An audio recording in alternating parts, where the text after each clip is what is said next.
الرحمن علم القرآن. لیکن اسی وقت سے ان کی خطابت معروف تھی اور ان کا جو اپنا ایک مخصوص لب و لہجہ ہے، انداز ہے، وہ بھی طلبہ کے درمیان جو ہے معروف تھا.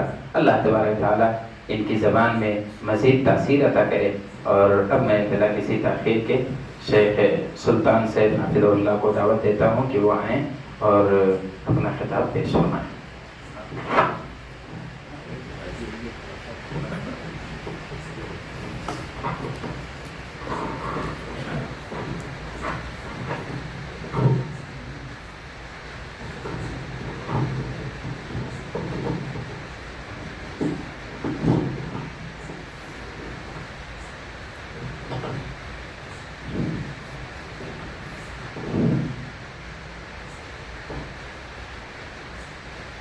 الحمد لله مسبب الأسباب منزل الكتاب مجري السحاب هازم الأحزاب يعلم خائنة الأعين وما تخفي الصدور فلا يخفى عليه ما ظهر منها وما غاب وأشهد أن لا إله إلا الله وحده لا شريك له العزيز الوهاب وأشهد أن محمدا عبده ورسوله المنيب الأواب فصلى الله عليه وسلم وعلى آله وأصحابه ومن تبعهم بإحسان إلى يوم الحساب.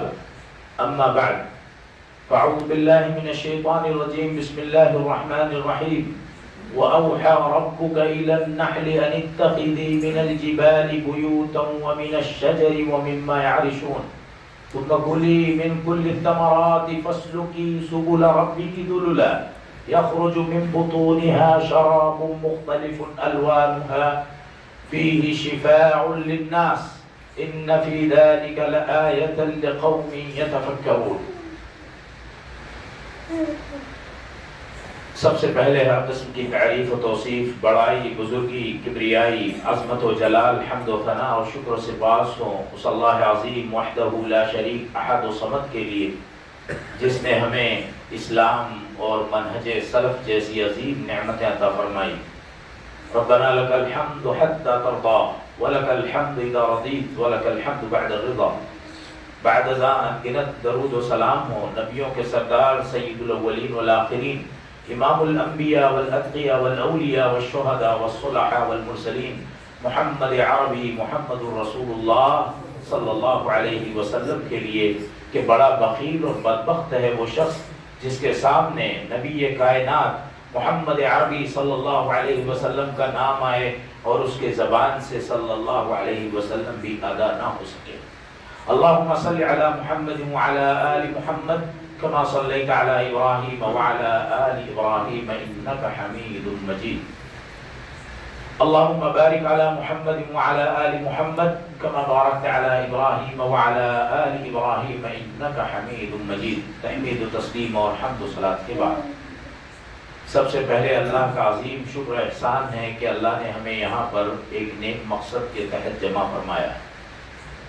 بعد ازاں میرے برادر محترم سینئر ساتھی بہت ہی باصلاحیت زبان و قلم میں، ان کی خاکساری سے ہر کوئی واقف ہے. اللہ ان کی عمر علم میں مزید برکتیں عطا فرمائے.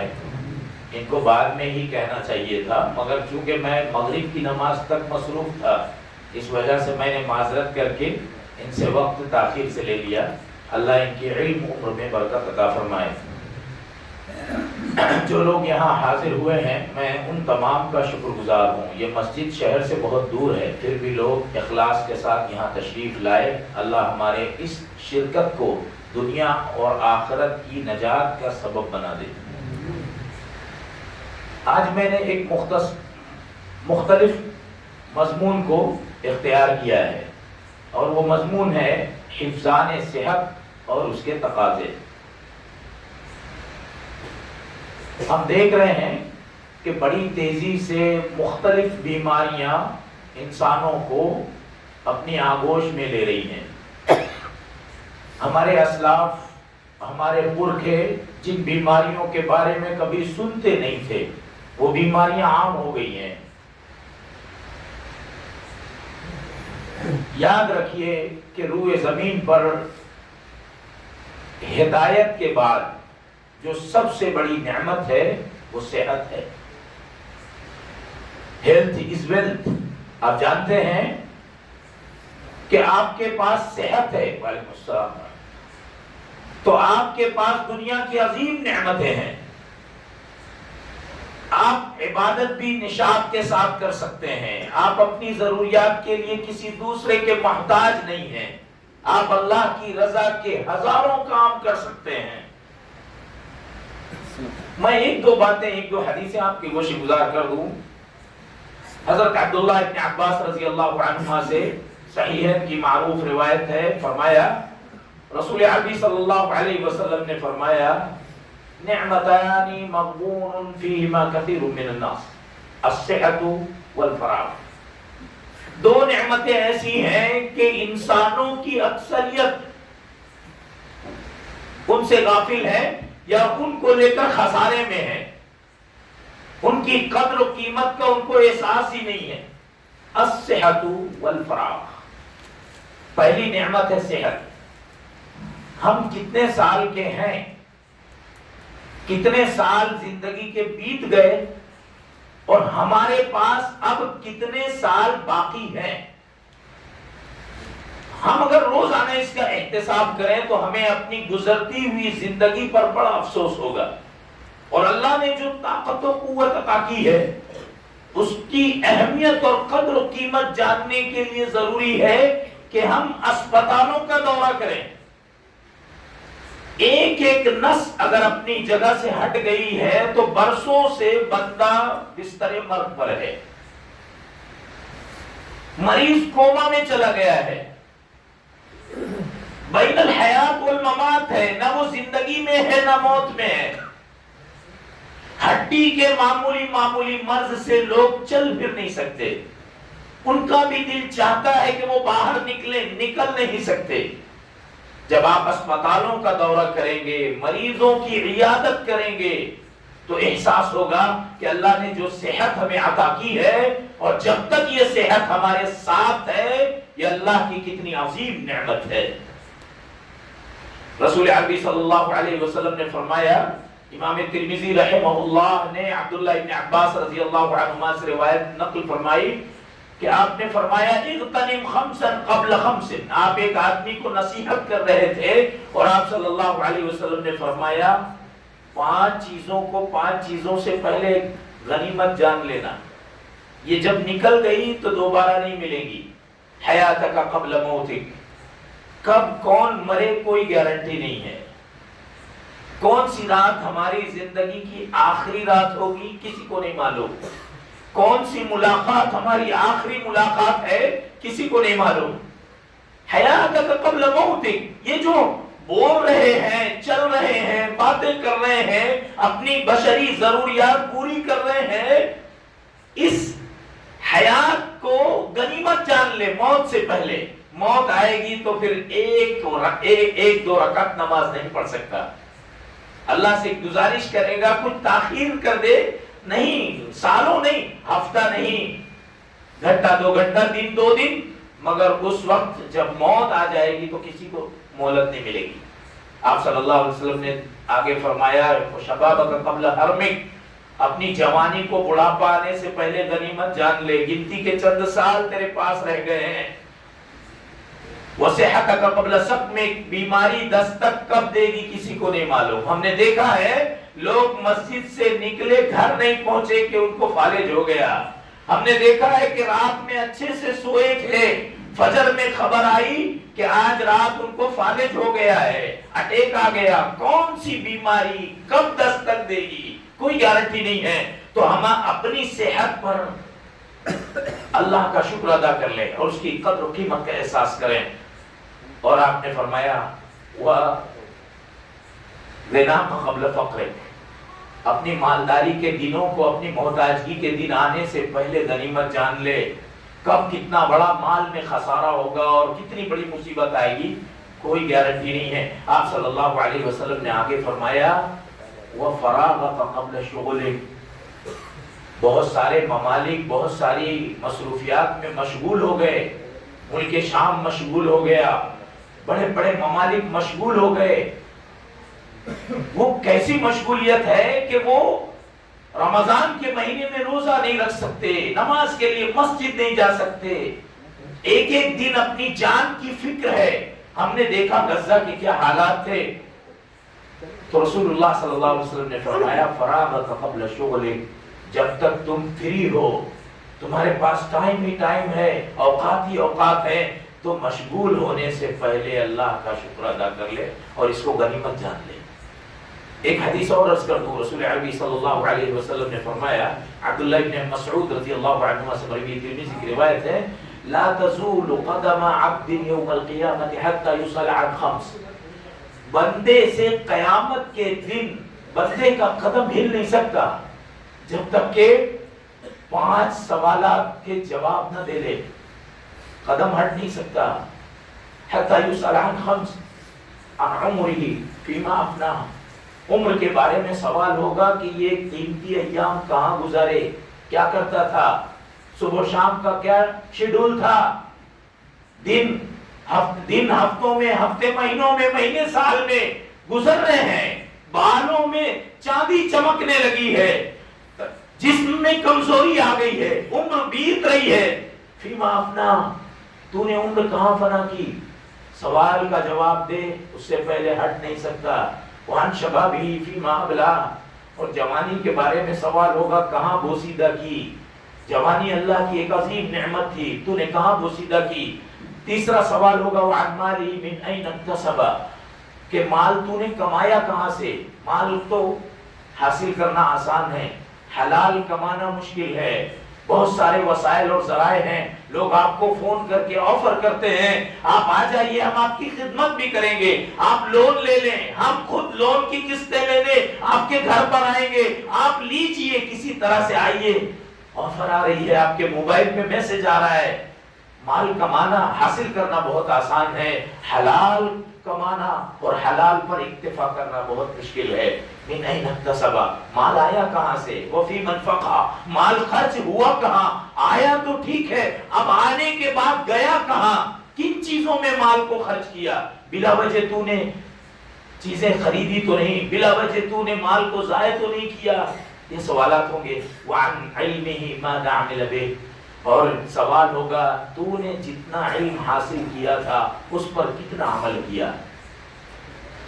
تو یہ ساری حدیثیں ایسی ہیں کہ رسول عربی صلی اللہ علیہ وسلم نے جو بات زبان مبارک سے بیان کر دی ہے، اگر نبی کے امتی ان کا فائدہ نہ اٹھائے تو یہ سب سے بڑی محرومی کی بات ہے۔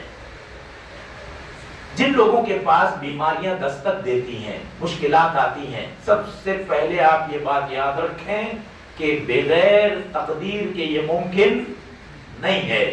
ہمارے یہ بنیادی عقیدہ ہے کہ ہر خیر اور ہر شر بغیر اس کتاب کے جو نوشتہ تقدیر اللہ نے آسمان و زمین کے پیدائش سے پہلے لکھ کر رکھ دی ہے، اس کے بغیر ممکن ہی نہیں ہے۔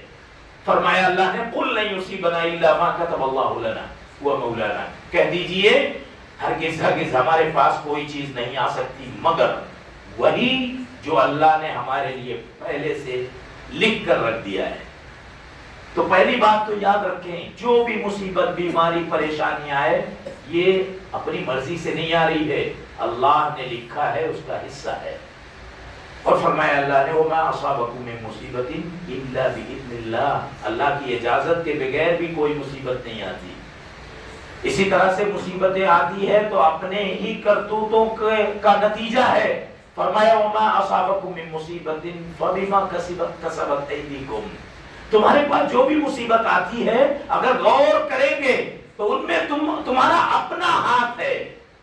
ہم دیکھیں بہت ساری بیماریاں ایسی ہیں جن کا ریزن، جن کا سبب، بنیادی سبب آپ تلاش کریں گے تو پتا چلے گا کہ کہیں نہ کہیں اس بیماری کے پیچھے خود اس انسان کا کوئی نہ کوئی کردار شامل ہے۔ اللہ کا نظام ایسا ہے، الجزاء من جنس العمل۔ جیسے ایڈز کی بیماریاں پہلے عام تھی، معلوم کریں آپ، وہ زنا کی کثرت کی وجہ سے ہوتی ہیں، ایسی تمام تر بیماریاں، بہت ساری بیماریاں ہیں، اگر آپ غور کریں گے تو پتا چلے گا۔ ابھی منہ کا کینسر ہے، مسوڑوں کا کینسر ہے، منہ کا اور کئی جگہ کا کینسر ہے یہ منشیات کا بکثرت استعمال کرنے سے، اور یہ بندے نے استعمال کیا، اسے معلوم تھا، اللہ نے عقل سلیم عطا کی تھی، اور ناک کہاں بنائی ہے؟ بالکل منہ کے اوپر۔ آپ دیکھیں اگر بندے نے عقل کا استعمال نہیں کیا کوئی چیز کھانے کے لیے، تو اللہ نے ناک ایسی جگہ بنائی ہے کہ منہ میں داخل ہونے سے پہلے حواس شامہ جو ہے سونگھنے کی صلاحیت وہ بتا دے گی کہ یہ چیز خیر ہے کہ شر ہے، تیرے لیے مفید ہے کہ مضر ہے۔ اس کے باوجود بھی استعمال کرتا رہا، منہ کا کینسر، مسوڑے کا کینسر ہو گیا۔ وَمَا أَصَابَكُم مِّن مُّصِيبَةٍ فَبِمَا كَسَبَتْ أَيْدِيكُمْ، یہ بھی ایک چیز ہے۔ اور ایک حقیقت یہ بھی ہے کہ بیماریاں آزمائش بن کر بھی آتی ہیں، اور آزمائش بھی بندے کے لیے خیر ہے، کیونکہ اللہ جب بھی اپنے مومن بندے کو آزماتا ہے تو اس کا ایک بنیادی مقصد ہوتا ہے کہ اس کے گناہوں کو مٹا دے بیماری کے ذریعے، اور اس کا جو درجہ اللہ نے جنت میں لکھ رکھا ہے اس مقام تک اسے کسی طرح سے پہنچا دے۔ تو ضروری نہیں ہے کہ بیماریاں عذاب ہی ہیں، مصیبتیں ہی ہیں، مصیبت ہمارے لیے باعث رحمت بن جاتی ہے، گناہوں کا کفارہ بن جاتی ہے۔ میں ایک پیاری سی حدیث آپ کے سامنے عرض کر دوں، اور اگر بیان نہ کروں تو بڑی ناانصافی ہوگی۔ جب بھی ہم اپنا احتساب کریں تو اس حدیث کو سامنے رکھنا ضروری ہے۔ باہر کی آواز نہیں ہے؟ شیخ ابن ماجہ رحمہ اللہ نے عبداللہ ابن عمر رضی اللہ عنہما سے روایت نقل کی ہے کہ رسول حبیب صلی اللہ علیہ وسلم نے فرمایا، عبداللہ ابن عمر رضی اللہ عنہما نے فرمایا، كنت عشرة رهط من المہاجرین، دیکھیے خاکساری صحابی رسول کی کہ میں 10 صحابہ میں 10واں تھا۔ یہ نہیں کہا کہ میں پہلا تھا، یہ بھی نہیں کہا کہ میں ان میں ایک تھا، کہا کہ میں 10واں تھا، پیچھے بیٹھا تھا۔ كنت عشرة رهط من المہاجرین اذ اقبل علینا رسول اللہ صلی اللہ علیہ وسلم بھی وجہ، اچانک رسول حبیب صلی اللہ علیہ وسلم تشریف لائے اور ہم کو آپ کا دیدار نصیب ہوا۔ آپ نے ہماری طرف دیکھا تو آپ نے فرمایا، 5 خصال اعوذ باللہ ان تدرکون، 5 عادتیں، 5 خصلتیں ایسی ہیں میں اللہ سے پناہ مانگتا ہوں کہ وہ تمہارے اندر آئیں۔ نمبر 1، ما ظهرت الفاحشة في قوم اعلنوا بها الا ابتلوا بالطواعين والاوجاع التي لم تكن في اسلافهم الذين مضوا، جب بھی کوئی قوم کھلے عام برائی کرنے لگے گی تو اللہ رب العالمین کا یہ قانون، قاعدہ، دستور ہے قیامت تک کے لیے، جب کوئی قوم کھلے عام برائی کرنے لگی، بے غیرتی کرنے لگے، تو اللہ رب العالمین ان کو طاعون جیسی بڑی بیماریوں میں مبتلا کرے گا۔ والاوجاع التي لم تكن في اسلافهم الذين مضوا، اور جو پرانے لوگ تھے انہوں نے جو پریشانی، معاشی بحران اور معاشی بدحالی نہیں دیکھی، کھلے عام برائی کرنے والوں کو ان معاشی بدحالی میں مبتلا کرے گا۔ یہ اللہ کا نظام ہے۔ ہم دیکھ رہے ہیں لاکھوں کروڑوں لوگ ڈگریاں لے کر اقتدار نہیں مانگ رہے، نوکری مانگ رہے ہیں، غلامی کرنا چاہتے ہیں۔ 8 گھنٹہ 10 گھنٹہ ہم آپ کا کام کریں گے، آپ ہم کو اتنی اجرت دے دو کہ ہمارے گھر کا چولہا جاری رہے، روزی روٹی جاری رہے۔ قوم کی حالت یہ ہے، لاکھوں لوگ ڈگریاں لے کر، لاکھوں خرچ کر کے نوکری کی تلاش میں ہے، نوکری بھی نہیں مل رہی۔ والاوجاع التي 4 بہنیں گھر میں ہیں، جاب نہیں ہے، جاب لیس ہے، بے روزگار ہے۔ یہ کس کی طرف سے؟ اللہ کی طرف سے۔ کیوں؟ بے حیائی عام ہو گئی۔ آپ ذرا سا کمبل ہٹا کے دیکھیں کہ آپ کا جوان بیٹا اینڈرائڈ موبائل میں کیا دیکھ رہا ہے، واٹس ایپ پر کیا چیٹنگ کر رہا ہے۔ نگرانی رکھیں تو آپ کے پیروں کے نیچے سے زمین کھسک جائے گی کہ بے حیائی ہمارے بیڈ روم تک آ گئی ہے۔ بے حیائی، ہم سمجھ رہے ہیں کہ ہم سیف ہیں، بے حیائی ہمارے بیڈ روم تک آ گئی ہے۔ آپ کے سامنے آپ کا جوان بیٹا صوفے پر جو بیٹھا ہے، باتیں کر رہا ہے، ہاتھ میں جو موبائل ہے، اگر آپ اس کی چیٹنگ دیکھ لیں اور آپ اس نے جو سینڈ کیا ہے اور اس کے پاس جو آیا ہے میسج، اگر آپ دیکھ لیں تو آپ کی روح کانپ جائے گی۔ یہ وائی فائی ہم نے کیا، یہ ریچارج کی سہولتیں ہم نے فراہم کی، یہ چھوٹے چھوٹے بچوں کو بڑے بڑے موبائل ہم نے دیے، بڑی بڑی بیماریوں نے دستک دیا۔ دوسرا قاعدہ، بات لمبی نہ ہو جائے، دوسرا اصول اللہ کے نبی صلی اللہ علیہ وسلم نے فرمایا، ولا نقص قوم المكيال والميزان الا ابتلوا بالسنين وشدة المونة. جب بھی کوئی قوم ناپ تول میں کمی کرے گی، اللہ کا یہ قاعدہ ہے، قانون ہے کہ اللہ رب العالمین ناپ تول میں کمی کرنے والی قوم کو بڑی بڑی قحط سالی میں اور شدت المونہ یعنی بہت زیادہ محنت کر کے تھوڑا حاصل ہونا، اس پریشانی میں مبتلا کر دے گا، یعنی معاشی بدحالی میں. آگے نبی صلی اللہ علیہ وسلم نے فرمایا وَمَا مَنَعَ قَوْمٌ زَكَاةَ أَمْوَالِهِمْ إِلَّا مُنِعُوا الْقَطْرَ مِنَ السَّمَاءِ. جب کوئی قوم اپنے مال کی زکوٰۃ روک لے گی، اللہ آسمان سے اپنا پانی روک لے گا. وَلَوْلَا الْبَهَائِمُ لَمْ يُمْطَرُوا. اگر یہ کیڑے مکوڑے چوپائے نہیں ہوتے تو زکوٰۃ نہ دینے والی قوم کو اللہ ایک قطرہ پانی نہیں دیتا. اللہ کا یہ نظام ہے. آگے فرمایا وَلَا خَطَرَ قَوْمٌ لَّعَدْ إِلَّا سَلَّطَ اللَّهُ عَلَيْهِمْ عَدُوًّا مِّنْ غَيْرِهِمْ فَأَخَذُوا بَعْدَ مَا فِي أَيْدِيهِمْ. نبی صلی اللہ علیہ وسلم نے فرمایا جب کوئی قوم عہد شکنی پر آ جائے، وعدہ کرے، کیوں؟ وعدہ خلافی کرنے کے لیے، کام نکالنے کے لیے. کسی کو وعدہ کرے، قسمیں کھائے، کیوں؟ تاکہ آج کا دن پاس ہو جائے، آج کا کام نکل جائے. کسی طرح سے وعدہ خلافی کرے، عہد کرے اللہ سے ہم تیرے علاوہ کسی کی عبادت نہیں کریں گے، عالم الست میں کیا، اور عہد شکنی کرے، وعدہ خلافی کرے. جب کوئی قوم میں اکثریت کی حالت یہ ہوگی تو اللہ رب العالمین دوسری لڑاکا قوموں کو ان پر مسلط کرے گا. اس قوم میں سے کسی کو نہیں، دوسری قوم میں سے جن کا نظریہ یہ ہوگا، نقطہ نظر یہ ہوگا کہ ان کو مارنا ثواب کا کام ہے یا پنیہ کا کام ہے، وہ کبھی پیچھے نہیں ہٹیں گے، ان کے دل میں رحم نہیں آئے گا، کیونکہ ان کو مسلط اللہ کرے گا. عدو من غیرہم فاخذوا بعد ما فی ایدیہم. تو انہوں نے جو برسوں سے کمایا ہوگا وہ اس کو مال غنیمت سمجھ کے چھین لیں گے. ہم دیکھ رہے ہیں پلاننگ ہو رہی ہے، منصوبہ بندی ہو رہی ہے. اب آپ سوچیں ایک ایک جرم کی اتنی بڑی بڑی سزا اللہ کے یہاں ہے، کسی قوم میں یہ سارے جرائم بدرجہ عدم موجود ہوں تو اس قوم کا کیا انجام ہوگا. ہمیں حساس ہونے کی ضرورت ہے. وَمَا لَمْ يَعْمَلْ أَئِمَّتُهُمْ بِكِتَابِ اللَّهِ وَسُنَّةِ نَبِيِّهِ إِلَّا جَعَلَ اللَّهُ بَعْثَهُمْ بَيْنَهُمْ. جب کوئی قوم کے اسکالرز، جب کسی قوم کے علماء، جب کسی قوم کے پیشوا اللہ کے کلام کو اور نبی کی سنت کو چھوڑ دیں تو اللہ ان کے درمیان ایسی دراڑ اور ایسا انتشار اور ایسا اختلاف ڈال دے گا کہ وہ چاہ کر بھی ایک پلیٹ فارم پر نہیں آ سکتے. دیکھیں مسلمانوں میں کتنے طبقات ہیں، کتنی جماعتیں ہیں، کتنے مکاتب فکر ہیں، کتنے مسلک ہیں. ہر کوئی یہ دعوے دار ہے کہ وہ جنتی ہے، وہی جنتی ہے، باقی سب جہنمی ہے. یہ جتنا کوشش کر لیں ایک پلیٹ فارم پر نہیں آ سکتے. اگر ان کو ایک جگہ کوئی چیز جمع کر سکتی ہے تو وہ توحید ہے، وہ اللہ کی کتاب، نبی صلی اللہ علیہ وسلم کی سنت پر عمل ہے. تو اس حدیث میں رسول اللہ صلی اللہ علیہ وسلم نے بڑی بیماریوں کا سبب بتا دیا ہے. بہت ساری چیزیں چھوڑ کر میں ضروری باتیں عرض کروں کہ دیکھیے انسان کے اندر بیماری لانے کا جو سب سے بڑا ذریعہ ہے وہ ہے اس کا پیٹ. اور رسول اللہ صلی اللہ علیہ وسلم نے 1400 سال پہلے بتا دیا تھا.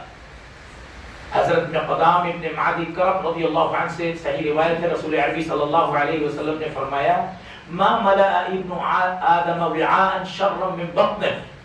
انسان نے پیٹ سے برا برتن کبھی نہیں بھرا. گلنی ہے، گلنی جانتے ہیں آپ؟ گلنی میں آپ کتنا ہی چیز ڈالتے رہیں، ہمیشہ ڈالتے رہیں، وہ کبھی بھر سکتی؟ اللہ نے پیٹ کا نظام ایسا بنایا ہے، روز بھرتا ہے، روز خالی ہوتا ہے. ما ملأ ابن آدم وعاء شرا من بطن. پیٹ سے بدترین برتن انسان نے نہیں بھرا. بحسب ابن آدم عقیدات وفی روایت لقیمات. انسان کو کھڑا رکھنے کے لیے، یقیم صلبہ، اس کی کمر سیدھی رکھنے کے لیے، ریڑھ کی ہڈی سیدھی رکھنے کے لیے، نماز روزے کے لیے اس کو چند لقمے کافی ہیں. عقیدات لقیمات، یقیم صلبہ، جس سے وہ زندہ رہ سکے. وَإِن كَانَ لَا مَحَالَةً. اور اگر کسی کو زیادہ کھانے کی چاہت ہے تو اس کے لیے نبی صلی اللہ علیہ وسلم نے فرمایا پیٹ کے 3 حصے کر لے. فَثُلُثٌ، جو تو عام ہے، پیٹ کو 3 حصے میں تقسیم کر لے. 3 میں سے ایک تہائی کھانا رکھے پیٹ میں، اور وثلث لشراب، ایک تہائی پانی کے لیے، وثلثہ لنفسہ، اور 1/3 خالی رکھ کے سانس لینے کے لیے۔ اب جب اس حدیث پر عمل کر لیں گے تو انشاءاللہ بڑی بڑی بیماریوں سے آپ، کیونکہ پیٹ ام الامراض ہے، یہیں سے بڑی بڑی بیماریوں کی ابتدا ہوتی ہے۔ رسول اللہ صلی اللہ علیہ وسلم نے فرمایا، حدیث لمبی ہے، صحیح بخاری کی حدیث ہے، ثم ان بعدهم قوم يشهدون ولا يستشهدون، قیامت کے قریب پھر ایسے لوگ آئیں گے جو آگے بڑھ کر گواہی دیں گے جن سے گواہی مانگی نہیں جائے گی، یخونون ولا یؤتمنون، اور خیانت کریں گے جبکہ ان کے پاس امانت رکھی نہیں جائے گی، زبردستی امانت چھین کر لیں گے اور اس میں خیانت کر دیں گے۔ اور آگے فرمایا وَيَنْظُرُونَ وَلَا يُوفُونَ، نظر مانیں گے پوری نہیں کریں گے، اور آگے فرمایا وَيَظْهَرُ فِيهِمُ السَّمَنُ، اور ان میں موٹاپا توند ظاہر ہو جائے گی۔ اب دیکھیے مسلمانوں کا ایک بڑا طبقہ توند سے پریشان ہے، یہ کوئی عیب نہیں ہے، ایک قیامت سے پہلے انسانوں کی اکثریت کی علامت بتا دی گئی ہے، لیکن اس میں انسان کا بہت بڑا دخل ہے۔ ہمارے معاشرے میں دیکھیں لوگ کھا کر سونے کے عادی ہو گئے ہیں، آپ کو رات میں صرف زندہ رہنے کے لیے کھانا ہے، اور صبح میں ناشتہ مضبوط کرنا ہے، دوپہر میں درمیانہ کھانا کھانا ہے، آپ ہمیشہ صحت مند رہیں گے۔ لیکن مسلمان ان کے بالکل برعکس کر رہے ہیں، صبح ناشتہ نہ کے برابر کرتے ہیں، پیا تو چائے پی لیا، نہیں تو مشکل سے ناشتہ کرتے ہیں، دوپہر میں کچھ کھاتے ہیں، اور رات میں جب کم کھانا ہے سورج غروب ہونے کے بعد تو رات 11 بجے نصف لیل کو، آدھی رات کو خوب زیادہ کھا کر سو جاتے ہیں اور فجر چھوڑے رہتے ہیں۔ اب بتائیے یہ قوم صحت مند کیسے ہو سکتی ہے؟ تو پیٹ تو بنیاد ہے ساری بیماریوں کا۔ رسول اللہ صلی اللہ علیہ وسلم نے منشیات کے بارے میں کہا تھا، من اکل ثوما وبصلا فلا يقربن مسجدنا وليعتزل في بيته، جو کوئی کچا لہسن کچی پیاز کھائے ہماری مسجد سے قریب بھی نہ آئے۔ مسجد میں آنا تو دور، مسجد کے قریب بھی نہ آئے۔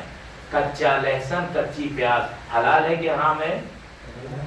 حلال ہے، مگر چونکہ اس کی بو سے فرشتوں کو مصلیوں کو تکلیف ہوتی ہے تو کچا لہسن کچی پیاز کھانے والا مسجد کے قریب بھی نہ پھٹکے، وَلْيَعْتَزِلْ فِي بَيْتِهِ، اپنے گھر میں بیٹھا رہے۔ حلال چیز کھا کر مسجد میں آنے سے ہمارے نبی منع فرما رہے ہیں۔ ہم جو چیز ممنوع ہے، مشکوک ہے، وہ چیزیں کثرت سے استعمال کر کے مسجد میں آ رہے ہیں۔ تو ہم نبی صلی اللہ علیہ وسلم کے احکام سے کتنی دور چلے گئے ہیں، ہم خود اندازہ کریں۔ رسول اللہ صلی اللہ علیہ وسلم نے فرمایا ما اسکر کثیرہ فقلیلہ حرام، جس کی تھوڑی مقدار بھی نشہ پیدا کر دے، تھوڑا سا سفو، 2-4 قطرے زیادہ مقدار نشہ پیدا کر دے تو اس کی تھوڑی مقدار بھی حرام ہے۔ کتنا اچھا اصول ہے، کتنا اچھا معیار ہے۔ جس چیز کی بھی زیادہ مقدار انسان کے اندر نشہ پیدا کر دے، اس کی عقل کو ڈھانپ لے، اس کی کم مقدار بھی کیا ہے؟ حرام ہے۔ نبی صلی اللہ علیہ وسلم کہہ رہے ہیں ما اسکر کثیرہ فقلیلہ حرام۔ آپ 50 گرام 100 گرام تمباکو کھا کر بتا دیں کہ آپ کو نشہ نہیں ہوتا، اور نبی کہہ رہے ہیں کہ پھر اس کی تھوڑی مقدار بھی حرام ہے، اور ہم کہہ رہے ہیں کہ حلال ہے، مباح ہے، جائز ہے، اتنا چلتا ہے۔ یہ ساری مصیبتیں خود ہم نے پال رکھی ہیں، یہ بڑی بڑی مصیبتوں کو، بیماریوں کو خود ہم نے دعوت دی ہے۔ دیکھیے کچھ ظاہری اور باطنی علاج میں آپ کے سامنے عرض کر دوں، اللہ نے اگر ہمیں توفیق دی تو کچھ اہم باتیں میں آپ کے سامنے عرض کر دوں۔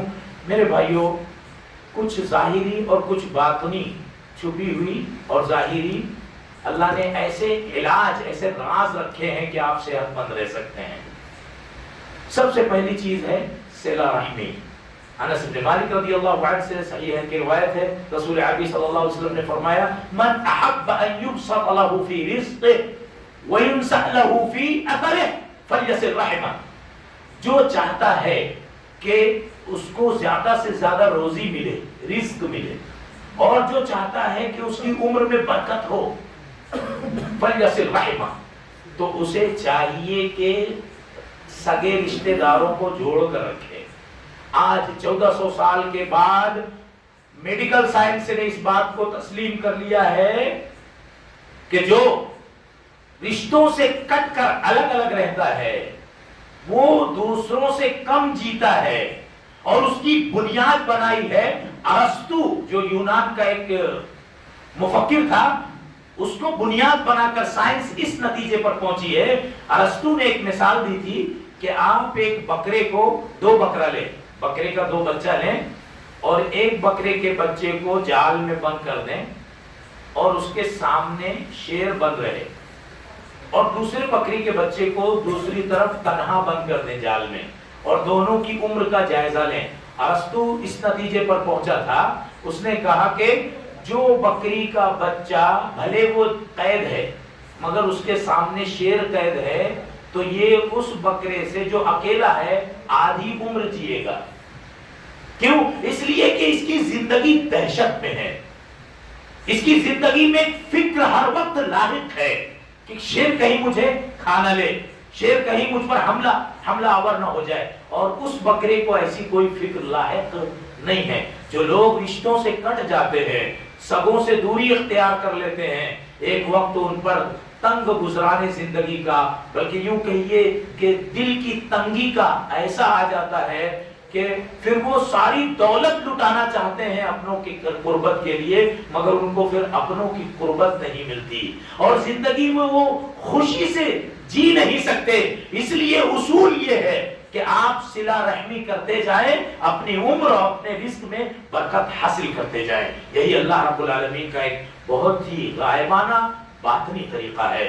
دوسرا میں عرض کر دوں، صدقہ، صدقے کے بارے میں انس بن مالک رضی اللہ عنہ سے صحیح روایت، رسول عربی صلی اللہ علیہ وسلم نے فرمایا ان الصدقہ تطفئ غضب الرب وتدفع میتۃ السوء۔ یہ جو صدقہ ہے جو بظاہر نظر نہیں آتا، صدقہ و خیرات کے لیے آپ ہمیشہ اپنا ہاتھ لمبا رکھیں، جتنا ہو سکے دوسروں کے کام آئیں، خوب صدقہ کریں، بیواؤں کو تلاش کریں، یتیموں کو تلاش کریں، آپ کے وجود کے ذریعے غریبوں کا فائدہ ہوتا رہے، آپ کے ذریعے دوسروں کا گھر چلتا رہے۔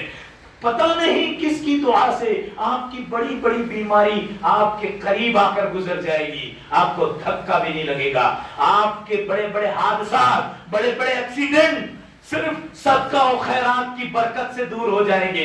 یہ کس نے کہا؟ کسی مفکر نے نہیں، محمد عربی، محمد الرسول اللہ صلی اللہ علیہ وسلم نے 1450 سال پہلے ہم کو سکھایا تھا، اپنی امت کو سکھایا تھا۔ زیادہ جینا چاہتے ہو، کھل کر جینا چاہتے ہو، مصائب و مشکلات سے، ایکسیڈنٹ سے، حادثات سے بچنا چاہتے ہو، اللہ کے غصے سے بچنا چاہتے ہو، تو صدقہ و خیرات کرو، صدقہ خیرات کرتے رہو۔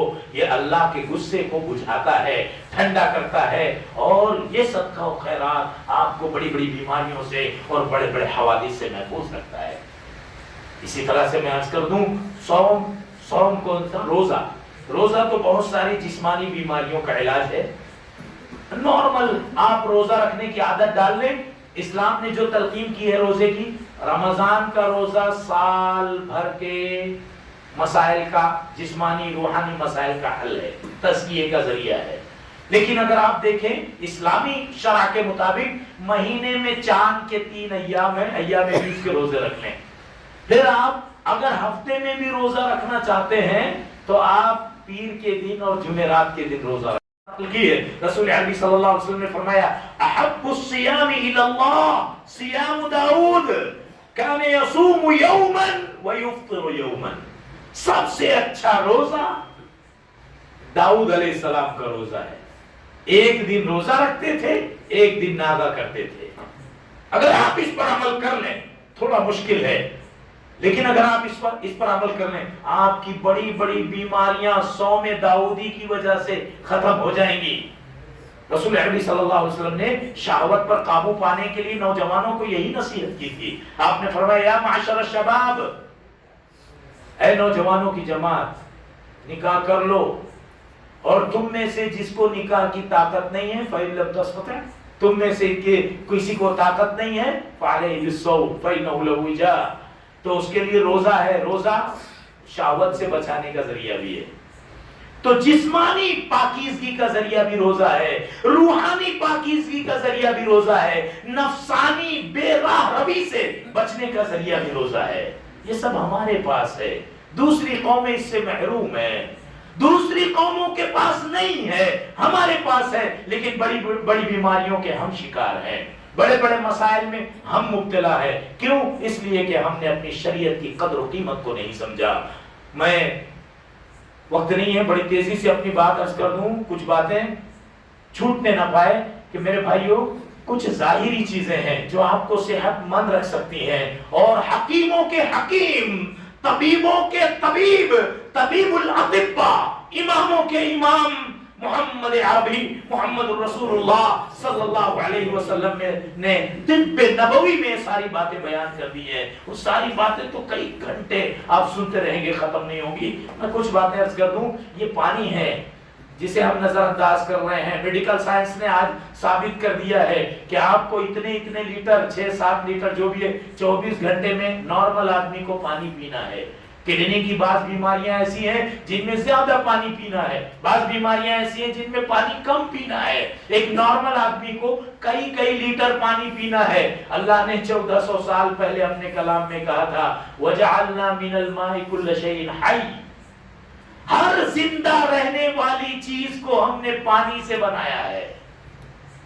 پانی میں رہنے والی مچھلیوں کے بارے میں اللہ نے کہا لحمن طریہ، اگر کوئی گوشت نہیں کھانا چاہتا ہے تو تازہ ترین گوشت کھائے، مچھلی کھائے، پانی میں رہتی ہے۔ لحمن طریہ، تازہ ترین گوشت۔ یہ پانی ہم پیتے ہیں کہ نہیں پیتے؟ یہ اللہ کی اتنی سستی نعمت جو جب چاہے بغیر کسی قیمت کے حاصل کر سکتا ہے۔ کتنی وافر مقدار میں اللہ نے ہوا رکھی ہے، آکسیجن، کتنے وافر مقدار میں پانی رکھا ہے۔ واللہ انزل من السماء ماء فاحیا به الارض بعد موتها ان فی ذلک لآیۃ لقوم یسمعون، اور اللہ نے آسمان سے پانی نازل کیا، زمین کے مردہ ہونے کے بعد زمین کو زندہ کرنے کی صلاحیت پانی کے اندر ہے۔ اور ہم کو کس چیز سے پیدا کیا گیا؟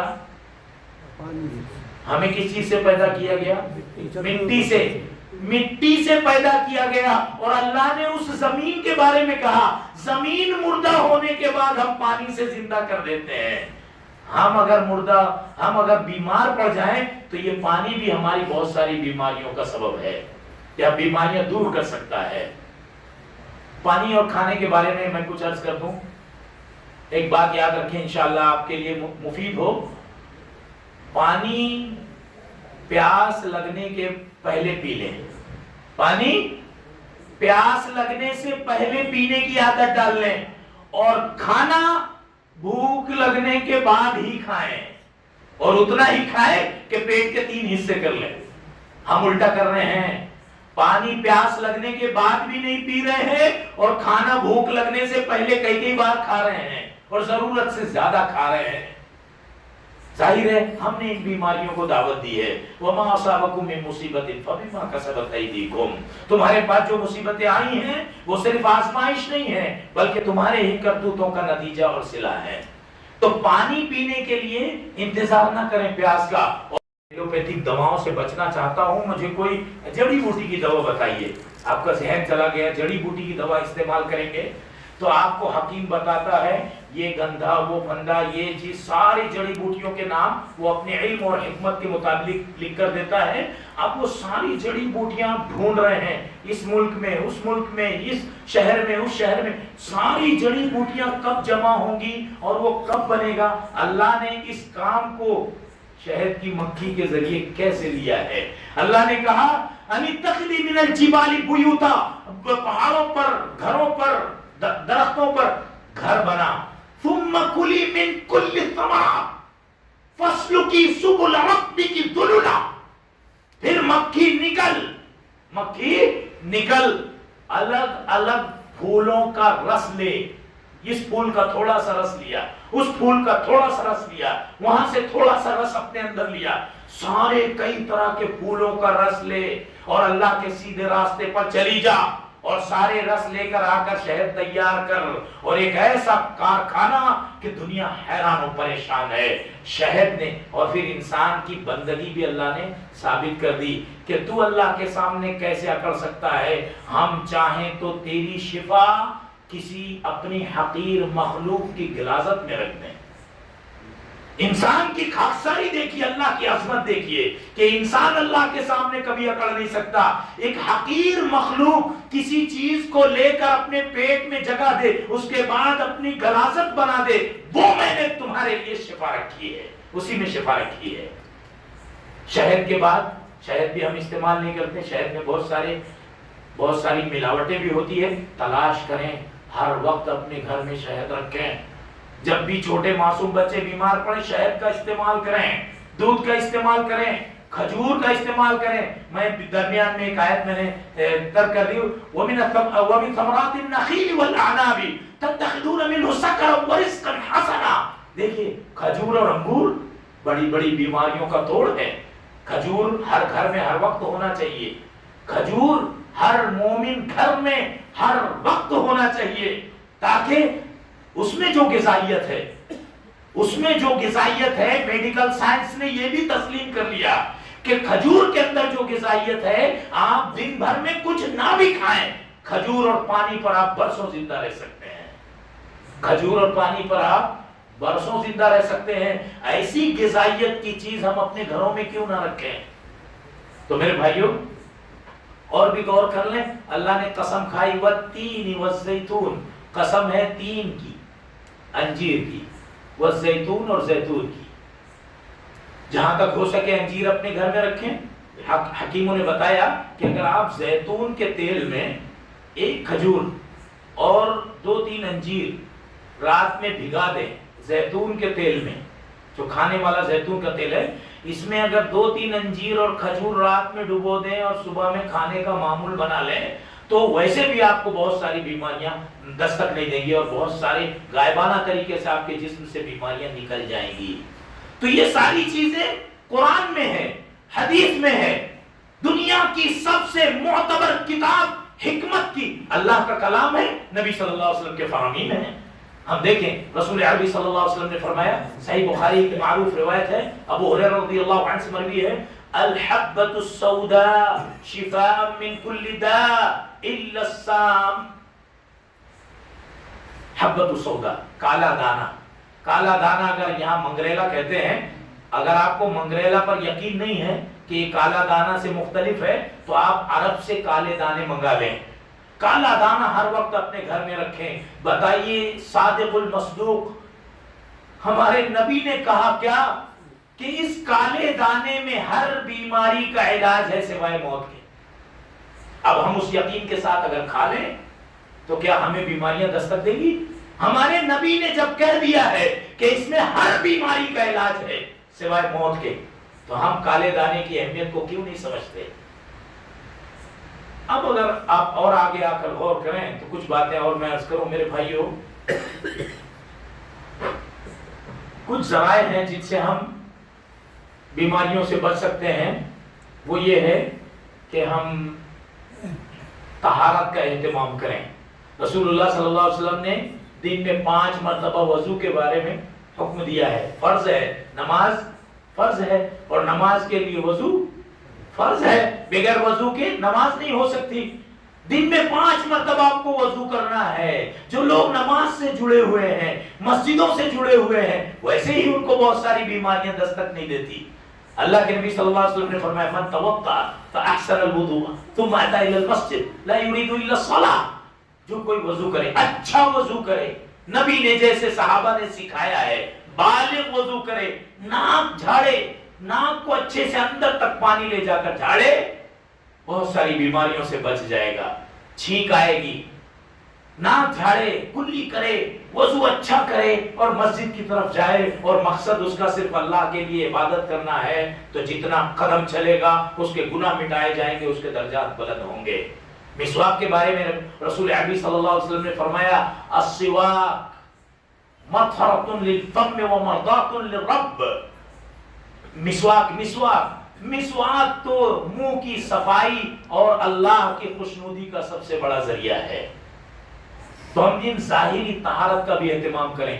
کچرا گاڑی آتی ہے ہمارے شہر میں، آپ دیکھیں مسلمانوں کی اکثریت ہے، جب بھی آپ کو کہیں بیان کرنے کے لیے کھڑا کریں تو آپ فخر سے کہتے ہیں ہم کہاں سے ہیں؟ ایک ایسے شہر سے ہیں جو مسجدوں اور میناروں کا شہر ہے، جہاں مسلمانوں کی اکثریت ہے. لیکن آپ اپنے شہر کا جائزہ لیں اور دوسرے شہروں کا جائزہ لیں اور اپنا احتساب کریں کہ ہم کہتے ہیں مسلمان ہیں، ہم مسجدوں والے ہیں، ہم مدرسوں والے ہیں، ہماری گلی کا کوئی نکڑ ایسا نہیں ہے جہاں پر گندے کچرے نہ پڑے ہوں. روزانہ صبح میں گاڑی آ رہی ہے، اعلان کر رہی ہے اپنے گھر کے کچرے گاڑی میں پھینکو، مگر ہم اپنی نیند قربان نہیں کرنا چاہتے. ہم اپنے گھر کا کچرا گلی کے کونے میں، گھر کے باہر پھینک دیتے ہیں. ہم وہ مسلمان ہیں جن کو دن میں 5 مرتبہ طہارت کا حکم دیا گیا. اگر صحابہ کرام کسی ایسے سماج کو دیکھ لیں جہاں ہر محلے میں 2-2 3-3 مسجدیں ہیں. مسجد کیا ہے؟ اسلامی درس گاہیں ہیں جہاں مسلمانوں کی اکثریت ہے. ایسی بستیاں سینکڑوں ہیں جہاں مسلمانوں کے علاوہ دوسرا کوئی رہتا ہی نہیں ہے، دوسری قومیں نہیں رہتی. اور جب وہ صحابہ کرام، انبیاء کرام کو کسی طرح سے بتایا جائے کہ مسجدوں اور میناروں کے شہر میں ہر گلی کے نکڑ پر گھر کے انتہائی گندے کچرے پڑے ہیں اور لوگ کچروں میں رہنے کے عادی ہو چکے ہیں، تو آپ تصور کریں کہ وہ ہمارے بارے میں کیا خیال کریں گے، کیا سوچتا ہوگا اللہ تبارک و تعالیٰ کہ ان کو میں نے قرآن جیسی کتاب عطا کی. اگر اس کتاب کو لو انزلنا هذا القرآن على جبل لرأيته خاشعا متصدعا من خشية الله، ہم نے اس کتاب کو اگر پہاڑ پر اتارا ہوتا تو اللہ کے ڈر کے مارے پورا پہاڑ ریزہ ریزہ ہو جاتا. اتنی عظمت ہے اس کتاب کی، مگر ہمارے گھروں میں ہے، ہم عمل کرنے کے لیے تیار نہیں ہیں. پوری قوم عمل کرنے کے لیے تیار نہیں ہے. اور پھر ہم دین کی باتیں کرتے ہیں، مسجدوں کی باتیں کرتے ہیں، انبیاء کی باتیں کرتے ہیں، صحابہ کرام کی باتیں کرتے ہیں، دلائل النصوص کی باتیں کرتے ہیں. حقیقت یہ ہے کہ ہمیں ابھی اس کی اجازت نہیں ہے، ہمیں ابھی ان باتوں کے کرنے کا حق نہیں ہے. ہم ابھی زندگی کے بنیادی سبق میں، بنیادی امتحان میں ناکام ہے. ہم زندگی کی پہلی سیڑھی میں ناکام ہے. ہم پہلے طہارت کو سیکھیں. میرے بھائیوں، اپنے پیٹ کا مسئلہ حل کریں، رزق حلال کو اپنی زندگی کا معمول بنا لیں. اور میں یہ بھی عرض کر دوں، اپنے معمولات روزمرہ زندگی کو نظر میں رکھیں. سونے جاگنے کا اللہ نے ایک شیڈول بنایا ہے، ایک نظام بنایا ہے، اور فرمایا وَجَعَلْنَا اللَّيْلَ لِبَاسًا وَجَعَلْنَا النَّهَارَ مَعَاشًا. ہم نے رات کو سونے اور آرام کرنے کے لیے بنایا ہے اور دن کو کمانے کے لیے بنایا ہے. یہ کس کا حکم ہے؟ اللہ کا. اللہ نے کیا کہا؟ وَجَعَلْنَا اللَّيْلَ لِبَاسًا وَجَعَلْنَا النَّهَارَ مَعَاشًا. یہ ہمارا نظام ہے، یہ ہمارا سسٹم ہے. کون کہہ رہا ہے؟ جو سورج کا رب ہے، جو چاند کا رب ہے. وَجَعَلْنَا اللَّيْلَ وَالنَّهَارَ، جس نے دن اور رات کو انسانوں کے لیے عبرت اور انسانوں کی زندگی کے لیے سہولت بنایا، اسباب برکات و خیرات بنایا. وہ اللہ کہہ رہا ہے کہ ہم نے یہ جو نظام بنایا ہے دن رات کا، سورج اور چاند اور رات اور دن، ہم نے دن کو کمانے کے لیے، رات کو آرام کرنے کے لیے بنایا ہے. ہم نے نظام الٹا کر دیا. ہم رات ڈیوٹی کو پسند کر رہے ہیں، رات میں ڈیوٹی کریں گے، دن میں سوتے رہیں گے. اب آپ کے پاس بڑی بڑی بیماریاں دستک دے رہی ہیں. آپ بتائیے اس آیت کی روشنی میں کہ بیماری کو ہم نے دعوت دی ہے کہ نہیں دی ہے؟ وَمَا أَصَابَكُم مِّن مُّصِيبَةٍ فَبِمَا كَسَبَتْ أَيْدِيكُمْ. تمہارے پاس جو مسائل آتے ہیں، مصیبتیں آتی ہیں، ان میں غور کر لو، تمہارے ہی اپنے اعمال کا نتیجہ ہے. اور جو لوگ رات میں سو سکتے ہیں، ان کی ڈیوٹی رات میں نہیں ہے، وہ بھی رات میں سونا نہیں چاہ رہے ہیں. آدھی رات کو، بلکہ معاف کیجئے، ہم نے نوجوانوں کو دیکھا سنا ہے کہ، آپ کو ایک بات عرض کر دوں، مغرب کے پہلے سونا معیوب ہے اور عشاء کے بعد بات کرنا معیوب ہے. عشاء کے بعد غیر ضروری باتیں کرنا معیوب ہے. آپ سوچئے، ہم صحابہ کے منہج کی باتیں کرتے ہیں، نبی صلی اللہ علیہ وسلم سے سنت اور محبت کا دعویٰ کرتے ہیں. ہمارا تو دن رات میں شروع ہوتا ہے، ہماری تو مجلسیں رات میں لگتی ہیں. معاف کریں، حقیقت یہ ہے کہ ہم انسانوں کا گوشت جس رات میں نہ کھا لیں، ہمیں سکون کی نیند نہیں آتی. ہماری محفلیں انسانی گوشت کی محفلیں ہیں. جب تک کہ ہم دوسروں کا مردہ انسان کا گوشت نوچ نوچ کر نہ کھا لیں، غیبت نہ کر لیں، ہماری رات پوری نہیں ہوتی. ہماری کوئی محفل ایسی نہیں ہے جس میں کسی انسان کی کسی ساتھی کی غیبت نہیں ہوتی ہو. اگر ہم 5 ہیں اور اس میں سے ایک اٹھ کر جاتا ہے تو ہم 4 اس کے خلاف باتیں کرتے ہیں. اگر ہم 4 ہیں ان میں سے ایک اٹھ کر جاتا ہے تو یہ 3 اس کے خلاف باتیں کرتے ہیں. 3 ہیں تو 2 ایک کے خلاف باتیں کرتے ہیں. میں اگر بیان کرتا چلا جاؤں یقین کریں ہمیں احساس یہ ہوگا کہ ابھی مومن تو بڑی بات ہے, صحابہ کے منہج کی تو بات بڑی ہے, اللہ سے محبت کا نظام تو بہت اونچا ہے. ہم ابھی بنیادی مسلمان بھی نہیں بنے ہیں. ہم ابھی بنیادی بڑے بڑے گناہوں کو ہم دعوت دے رہے ہیں. میرے بھائیوں میں یہ بھی عرض کر دوں کہ دیکھیے رسول عربی صلی اللہ علیہ وسلم نے فرمایا جس گھر میں اللہ کا ذکر نہ کیا جائے وہاں شیطان کا بسیرا ہو جاتا ہے. دیکھیے رسول عربی صلی اللہ علیہ وسلم سفر کر رہے تھے. آپ نے حضرت بلال سے کہا بلال بہت طبیعت تھک گئی ہے, آرام کی اجازت چاہتا ہوں. بلال تم یہاں جاگے رہنا اور فجر سے پہلے مجھے اٹھا دینا. سارا لشکر سو رہا ہے. اللہ کے نبی نے ڈیوٹی کس کو دی؟ حضرت بلال ابن ابی رباح رضی اللہ عنہ, مؤذن رسول تھے. آپ نے ڈیوٹی دی اور سو گئے. حضرت بلال جاگے رہے ٹہلتے رہے. پھر انہوں نے سوچا کہ ایسا کرتا ہوں یہ جو اونٹنی بیٹھی ہے اس کے کجاوے اور اونٹ سے ٹیک لگا کے ذرا سا نیند دراز ہو لوں. نیند دراز ہوئے بلال اور آنکھ لگ گئی. سورج نکل آیا تو سب سے پہلے کس کی آنکھ کھلی؟ رسول عربی صلی اللہ علیہ وسلم. آپ صلی اللہ علیہ وسلم نے کہا جیسی آنکھ کھلی آپ نے سب سے پہلے کہا حضرت بلال سے بلال ہم نے تمہیں ذمہ داری دی تھی فجر میں اٹھانے کی. حضرت بلال نے کہا جو چیز آپ پر غالب آ گئی وہی مجھ پر غالب آ گئی. نیند مجھ پر غالب آ گئی, اس میں میرا کوئی قصور نہیں تھا, جان بوجھ کر میں نے نہیں کیا. آپ صلی اللہ علیہ وسلم نے کہا اچھا سنیں, آپ نے فجر پڑھنے کا حکم نہیں دیا. آپ نے کہا فوراً کجاوے اٹھاؤ یہاں سے نکلو, یہ وہ جگہ ہے جہاں پر شیاطین کا بسیرا ہے. اس حدیث سے کیا سمجھا؟ جس گھر میں فجر میں آپ کی آنکھ نہ کھلے وہاں انسانوں کے ساتھ شیاطین کا بسیرا ہے. وہاں رسول اللہ صلی اللہ علیہ وسلم کا منہج یہ ہے کہ وہاں رکنا بھی نہیں ہے, نماز بھی نہیں قضا کرنی ہے. آپ فوراً کچھ کر دیں. اگر آپ ایسے گھر چھوڑنے لگے تو پورے کے پورے شہر خالی ہو جائیں گے, کیونکہ ہمارے گھر برسوں سے شیاطین کا بسیرا ہے. ہم قرآن نہیں پڑھتے. اقرؤوا فی بیوتکم سورۃ البقرہ ولا تجعلوها مقابر. گھروں میں سورہ بقرہ پڑھو, گھروں کو قبرستان نہ بناؤ. فإن الشیطان ينفر من البیت الذی تقرأ فیہ سورۃ البقرہ. شیطان اس گھر سے بھاگ جاتا ہے جس گھر میں سورہ بقرہ پڑھی جاتی ہے. بقرہ 2.5 پارے کی سورہ ہے, سورۃ البقرہ. اس کا آسان طریقہ میں آپ کے گوش گزار کر دوں کہ آپ ہر 40 دن میں ایک مرتبہ آپ اپنے گھر میں بلند آواز سے سورہ بقرہ ضرور پڑھیں. ہر 40 دن میں ایک مرتبہ سورہ بقرہ ہر مومن کے گھر میں پڑھی. یوں تو ہر دن قرآن پڑھا جانا چاہیے, مگر جو سورۃ البقرہ یہ گھروں کی سورہ ہے, گھروں میں پڑھی جانی چاہیے اور گھر کے ہر کمرے میں اس کی آواز گونجنا چاہیے. اور بجانے کا حکم نہیں ہے, پڑھنے کا حکم ہے. یہ قوم سہولتیں دیکھ رہی ہے, موبائل میں لگا دیا سو گئے, قرآن بج رہا ہے یہ حضرت سو رہے ہیں. بجانے کا حکم نہیں ہے, وہ معذور لوگوں کے لیے ہے, وہ سیکنڈ سٹیپ ہے. جیسے رسول اللہ صلی اللہ علیہ وسلم نے فرمایا, آپ سے کہا گیا بواسیر کی شکایت حضرت عمران ابن حسین رضی اللہ عنہ نے کی تو آپ نے فرمایا صلی قائما. بواسیر کی شکایت ہے, جہاں تک ہو سکے کھڑے رہ کر نماز پڑھو. پہلا سٹیپ کیا ہے, پہلا درجہ کہ نماز کیسے پڑھیں گے؟ کھڑے رہ کر. فَإِن لَمْ تَسْتَطِعْ فَقَاعِدًا. کھڑے رہ کر نہیں پڑھ سکتا, مجبوری ہے, گھٹنے میں تکلیف ہے, کوئی بھی تکلیف ہے, بیٹھ کر پڑھ, مگر چھوڑ سکتا نہیں. فَإِن لَمْ تَسْتَطِعْ فَعَلَى جُنُبٍ.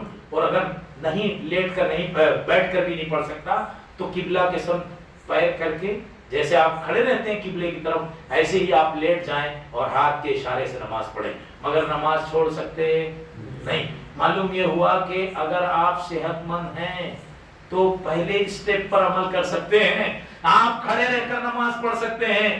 آج ہم کھڑے رہ کر نماز پڑھ رہے ہیں. قسم رب ذوالجلال کی, اس قیام کی عظمت, اس رکوع کی عظمت, اس سجدے کی عظمت اس وقت پتہ چلے گی جب ہم کھڑے نہیں رہ پائیں گے, جب ہم رکوع میں نہیں جا پائیں گے, جب ہماری پیٹھ مجبور کر دے گی کہ ہم رکوع میں نہ جائیں. ڈاکٹر اطباء کہیں گے کرسی پر بیٹھ کر نماز پڑھیں. ہم جب سجدے میں نہیں جا پائیں گے تو ان دنوں کو ہم سجدوں کو یاد کریں گے۔ رسول اللہ رب العالمین نے فرمایا کہ ان الانسان خلق ہلوعا، انسان تو پیدائشی بے صبرا ہے، اذا مسہ الشر جزوعا واذا مسہ الخیر منوعا، مصیبتیں آتی ہے تو رونے گڑ گڑانے لگتا ہے، اور اللہ کی نعمتیں آتی ہے تو ہلورنے لگتا ہے۔ ہمارے یہاں کے الفاظ میں اس کا سب سے اچھا ترجمہ یہ ہوگا کہ ہلورنے لگتا ہے، یعنی اس کو اپنی طرف کھینچنے لگتا ہے۔ منوع کہتے ہیں اس ہلورنے کو کہ دونوں ہاتھ سے لگا کر کسی کو لینے نہیں دیتا، یہ میرا ہے۔ وَإِذَا مَسَّهُ الْخَيْرُ مَنُوعًا، دوسروں کو منع کرتا ہے، بخیلی کرتا ہے اور اپنی طرف کھینچتا ہے۔ إِلَّا الْمُصَلِّينَ، مگر مصلی ایسے نہیں ہوتے۔ کون سے مصلی؟ کون سے مصلی؟ الذین هم علی صلاتهم دائمون، جو ہمیشہ کے مصلی ہیں، جمعہ کے نہیں، جو ہمیشہ نماز کے پابند ہیں جماعت کے ساتھ مسجدوں میں، ایسے مصلی ان ساری خرافات سے محفوظ رہتے ہیں۔ نماز کی ادائیگی بھی کر لیتے ہیں، غریبوں کا خیال بھی رکھتے ہیں، مریضوں کی عیادت بھی کرتے ہیں، لوگوں کے جنازوں میں بھی شرکت کرتے ہیں، اور اس طرح سے اللہ کی عظیم نعمتوں کا احساس کرتے رہتے ہیں۔ اللہ رب العالمین ہمیں احساس قلب عطا فرمائے، حقیقی زندگی کی نعمتوں کا احساس اور اس کی قدر دانی عطا فرمائے۔ آج تک ہم نے جو کوتاہیاں کی ہیں رب العالمین اپنی رحمت سے ان کو درگزر فرمائے۔ ہم نے جو لغزشیں اور جو خطائیں کی ہیں رب العالمین اپنی رحمت سے ان کو حسنات میں تبدیل فرما دے۔ ہماری وہ ساری کمزوریاں، جن کمزوریوں کی وجہ سے دوسری قومیں ہمارا مذاق اڑاتی ہیں، رب العالمین محض اپنی رحمت اور مدد سے ہماری وہ کمزوریاں دور فرما دے۔ بڑی بڑی مصیبتوں سے، بیماریوں سے ہماری حفاظت فرما، اور اگر کوئی بیماری دستک دے جو تیرے نوشتہ تقدیر کا بے شک حصہ ہو تو ہمیں عزم، حوصلہ اور استقامت عطا فرما۔ اس ایوب علیہ السلام جیسا جو 18 سال تک بیماری میں مبتلا رہے، خاندان نے، علاقے میں، محلے نے سب ساتھ چھوڑ دیا، پھر بھی یہ نہیں کہا کہ اللہ مجھے ہی کو یہ بیماری، کوئی شکوہ نہیں کیا، صرف ایک جملہ کہا، رب انی مسنی الضر وانت ارحم الراحمین۔ بار الہ، ایک بیماری نے مجھے جکڑ لیا ہے، ایک پریشانی نے مجھے پکڑ لیا ہے، اور تو رحم کرنے والوں میں سب سے بڑا رحم کرنے والا ہے۔ بڑی بڑی بیماریوں میں آپ یہ دعا پڑھ لیں، بڑی بڑی مصیبتوں میں آپ لا الہ الا انت سبحانک انی کنت من الظالمین پڑھ لیں، صبح کے اذکار کر لیں، شام کے اذکار کر لیں، گھر سے باہر نکلنے کے وقت دعا پڑھ لیں، گھر میں آئے دعا پڑھ لیں، سواری کی دعا پڑھ لیں۔ آپ ان اذکار کا اہتمام کر لیں اور اللہ کی ذات پر ویسا بھروسہ کریں جیسے بھروسہ کرنا چاہیے، تو آپ بڑی بڑی مصیبتوں سے، بیماریوں سے بچ جائیں گے۔ خود اللہ رب العالمین نے فرمایا کیا؟ انما انا عند ظن عبدی بی، میں اپنے بندے کے گمان کے مطابق اس کے ساتھ ہوں۔ مجھے رزاق سمجھے گا تو میرا رزق اس کے پاس ہے، مجھے حفیظ سمجھے گا تو وہ میری حفاظت اور میرے امان میں رہے گا۔ میرے بارے میں اس کا کیا نظریہ ہے، جیسا مجھے سمجھے گا ایسے میری مدد اس کے ساتھ شامل حال رہے گی۔ ایک بیمار کو دیکھنے نبی صلی اللہ علیہ وسلم گئے تو آپ نے، بوڑھا آدمی تھا، بخار کی شدت تھی کئی دنوں سے، نہیں میں بچوں گا نہیں، اللہ کے نبی سے کہہ رہا ہے یہ بخار تو مجھے مار کے رہے گا۔ نبی صلی اللہ علیہ وسلم سمجھا رہے ہیں اللہ سے عافیت کا سوال کر، یہ ناشکری کے کلمات، شکوہ شکایت نہ کر، بلکہ اللہ سے عافیت مانگ۔ نہیں مجھے نہیں لگتا کہ میں بچوں گا۔ پھر بالآخر اس بوڑھے شخص کی وفات ہو گئی۔ تو مقصد یہ ہے کہ بیماری دستک دینے سے پہلے شکر ادا کرتے رہیں، اللہ کا ذکر کرتے رہیں، اور اگر تقدیر کے حصے میں بیماری آ بھی جاتی ہے تو بھی اللہ سے شکایت نہ کریں، اللہ سے عافیت کا سوال کریں۔ اللہ ہمیں مسائل و مشکلات سے محفوظ رکھے اور استقامت مستمرہ دائمہ عطا فرمائے۔ آمین وآخر دعوانا الحمدللہ رب العالمین۔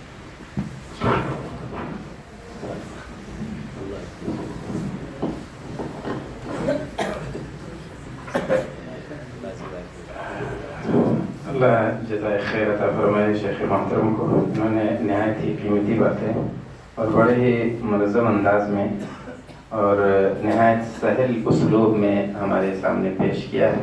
اللہ تعالیٰ سے دعا ہے کہ اللہ انہیں صحت و عافیت سے نوازے اور شیخ محترم کے زبان و بیان میں مزید تاثیر عطا فرمائے اور ہمیں جو ہم نے سنا ہے اس پر عمل کی توفیق بخشے، آمین۔ اب ختم مجلس کی دعا پڑھتے ہیں۔ سبحانک اللہم و بحمدک، اشہد ان لا الہ الا انت، استغفرک و اتوب الیک، صلی اللہ علی النبی۔ ابھی اذان ہوگی اور اذان کے فوراً بعد جو ہے انشاءاللہ جماعت کھڑی کر دی جائے گی۔